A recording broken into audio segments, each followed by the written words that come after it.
V tomto videu si povieme niečo o obložení schodov, protišmíkovou dlažbou a ukážeme si aj rôzne varianty, ktoré si môžeme pri takejto rekonštrukcii vybrať.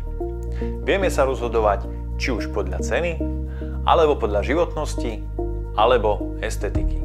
Tak poďme na to.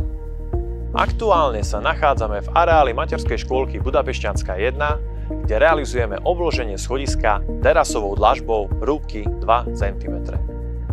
Výhodou takejto realizácie je, že táto dlažba je vysokoodolná voči poškodeniu a má veľmi dobrú protišmikovú úpravu a podľa mňa sa jedná aj o najestetickejšie riešenie na rekonštrukciu schodiska.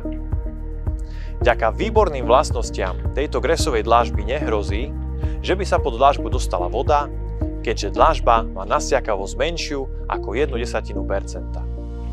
Zároveň na špárovanie používame špárovaciu hmotu so zvýšenou mechanickou aj chemickou odolnosťou. Dlažba sa lepí do špeciálneho flexibilného lepidla systémom do tzv. Tekutého lôžka, ktoré zabezpečuje výborný kontakt s podkladom aj so samotnou dlažbou. Samozrejmosťou je hydroizolácia podkladu. Vďaka takto pripravenej skladbe materiálov a kvalitnej dlažbe dosiahneme veľmi dlhú životnosť, vďaka čomu sa prvotná vyššia investícia určite vráti. Aj napriek vyššej finančnej náročnosti sa podľa mňa jedná o najlepšie riešenie na úpravu schodiska. A to hlavne kvôli odolnosti a životnosti takejto rekonštrukcie, funkčnosti a bezpečnosti počas celého roka a v nemalej miere vďaka vysokej estetike.